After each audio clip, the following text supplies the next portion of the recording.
Более 3 месяцев прошло с того момента, как была создана рабочая группа по оказанию правовой помощи семьям, которые получают российские пособия, материнский капитал. И вот сейчас мы находимся в правовом отделе Министерства по социальному обеспечению.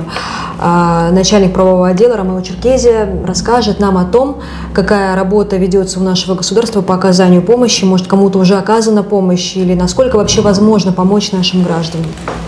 Добрый день. Значит, по поручению главы государства премьер-министром Республики Абхазия было издано распоряжение о создании межведомственной рабочей группы. На своих заседаниях рабочая группа приняла ряд определенных решений в рамках нашего законодательства, в рамках полномочий. В первую очередь для того, чтобы мы могли провести консультации, узнать о причинах, то есть именно с первых лиц, то есть самих наших граждан. Создана была рабочая группа, в которой организовала горячую линию. По горячей линии, значит, к нам немало граждан обратились. Обращения были разного рода. Это были те граждане, у которых возникли проблемы на территории Российской Федерации, а также граждане, которые постоянно проживают в Республике Абхазия, для консультаций, узнать информацию более подробно в рамках, допустим, каких норм произошло нарушение. Значит, далее уже нами рабочей группой, так как туда входят различные ведомства, это Министерство МВД, внутренних дел Республики Абхазия, Министерство юстиции, Генеральная прокуратура, представители Кабинета министров и депутаты Народного собрания, Министерство социального обеспечения. Нами уже с нашими профильными коллегами, значит, с Российской Федерации, профильными ведомствами были проведены консультации, значит, по данному направлению. По сей день они ведутся и находятся в выходе из ситуации. То есть мы уже в рамках своей рабочей группы оказываем правовое содействие в рамках тех полномочий, которые у нас сегодня есть. Мы также, значит, попросили, значит, официальным письмом Палату адвокатов, в случае чего, чтобы наши граждане могли обращаться к нашим юристам, то есть в каких случаях, как нужно в правовом направлении, да, там, себя вести, так скажем. Мы также мониторим всю ситуацию, что происходит в Российской Федерации в этом отношении, ввиду того, что по нашей информации, да, сегодня, которую мы получаем от коллег, то есть нарушено законодательство Российской Федерации, вот, соответствующие органы в рамках своих полномочий, значит, ведут определенную работу. К нам, если говорить о количестве, около 10 человек обратились, это именно в нашу рабочую группу, граждане, которые столкнулись с проблемами на территории Российской Федерации. По некоторым уже есть определенные решения суда вынесенные, некоторые еще находятся на стадии, значит, еще следственного материала, находятся на стадии следственного разбирательства. Что хочется особо подметить, это о необходимости обращения в Министерство социального обеспечения Республики Абхазии граждан, столкнувшихся с данной проблемой. Это желательно, конечно, была бы личная явка, вот, где мы проведем соответствующие консультации и беседы с нашими гражданами. Вообще люди боятся обращаться. Вот к нам обращаются, да, к журналистам, женщины, которые пострадали, да, от своих собственных действий, от действий мошенников, которые, да, склонили их к тому, чтобы оформлять пособие на территории Российской Федерации.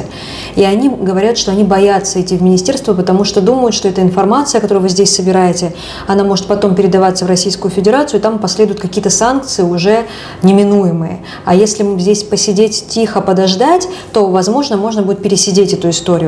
Что вы бы сказали на это? Ну, таких целей сегодня у нашей рабочей группы нет. Это передача информации третьим лицам и так далее. Неважно, даже это будет любая другая страна. Во-первых, это граждане Республики Абхазия в первую очередь. И глава государства нам четко дал понять, в рамках каких полномочий мы должны осуществлять свои действия.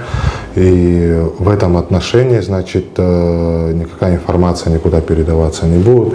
Мы просто уже наметили определенные выходы из ситуации, но для этого нам необходима также помощь самих наших граждан. Это беседа с ними, владение информацией в полном объеме, для того, чтобы мы в дальнейшем могли уже приступить к точечным решениям вопроса. информация о том, что куда-то будет передаваться, она не соответствует действительности. Вот, так что граждане не то что могут, а должны к нам обратиться для того, чтобы мы чем можно быстрее смогли решить данную проблему. Эта ситуация не уникальна для тех, кто живет в Абхазии? Нет, это никакого, как говорится, да, там не имеет отношения с целью только гражданам Абхазии. Нет, тут идет нарушение законодательства, сегодня, о чем говорят коллеги Российской Федерации, нарушение граждан Российской Федерации. То есть не граждан Республики Абхазия, являющихся гражданами Российской Федерации, а граждан именно Российской Федерации. А в свою очередь, те граждане, которые нарушили ту или иную норму законодательства Российской Федерации, они могут быть как гражданами Абхазии, так и гражданами других республик и стран.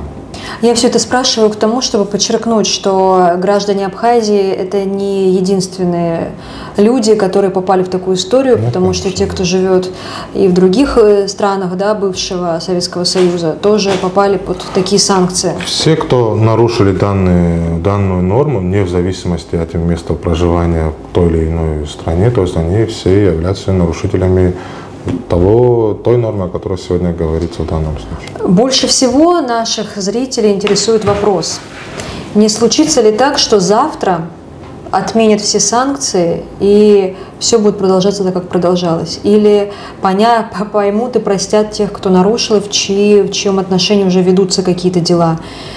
Такое может произойти, или все-таки нам нужно сейчас как-то по-другому действовать, не просто ждать, а какие-то предпринимать меры?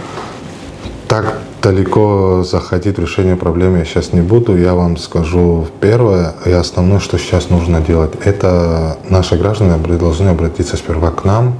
Это первый этап, который необходимо пройти, а следующие будут уже чуть позже. О них, естественно, мы тоже своевременно по необходимости, конечно, будем извещать наших граждан.